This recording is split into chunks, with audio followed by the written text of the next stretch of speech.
Čau, já jsem Duky a dneska si představíme tento strojek od firmy Equalizer Enduro 2.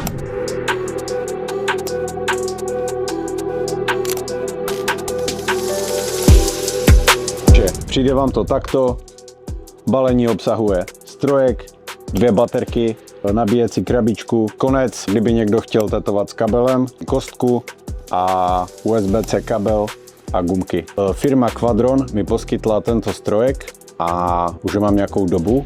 Každopádně pojďme si říct, co jsem vypozoroval. Úplně na úvod bych chtěl zmínit kvalitu zpracování tohoto strojku. Je velmi pěkná, mně se velmi líbí a celý je to z kovu, vypadá krásně, má krásný grip, krásné zpracování za mě. OK, jak jsem již zmiňoval, strojek obsahuje 2 baterky.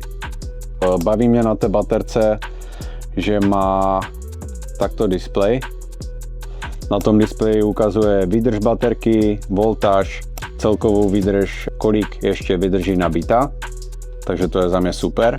Mně se velmi líbí, jak je tady ta baterka na magnet. Stačí jenom takto přicvaknout.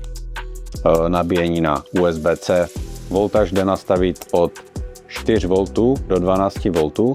Já osobně používám voltáž kolem 9 V. A to jak na černobílé tetování, tak na barevné věci. Další věc, co bych u tady toho strojku zmínil, je tento grip, který se výborně drží v ruce. Je velmi komfortní i při delších sezeních. Mě s něho nebolí ani ruka, takže to je za mě velké plus. Taktéž mě baví na tomto strojku, že má nastavitelný stroke od 2,5 mm do 5 mm, takže je vhodný jak na černobílé tetování, nějaké jemné stíny, tak po barvení.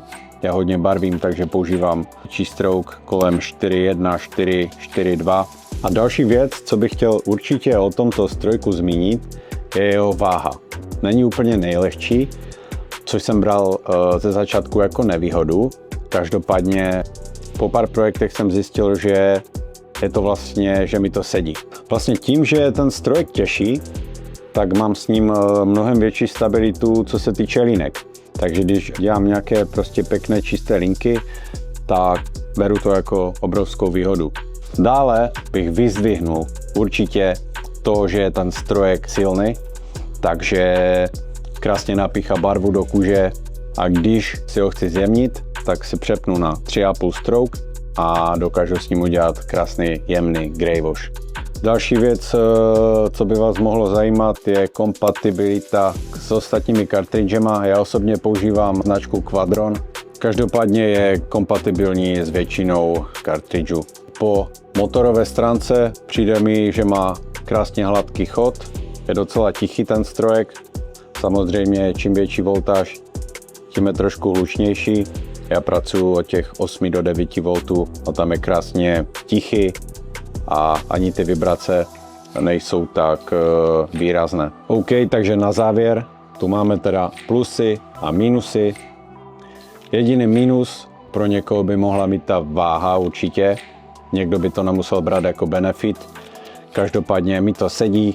Pojďme si říct 5 největších výhod tady toho strojku. Nastavitelný stroke, jemný, silný, digitální displej a krásný design. S tímto strojkem nešlapnete vedle, ať jste začátečník, pokročilý nebo profík.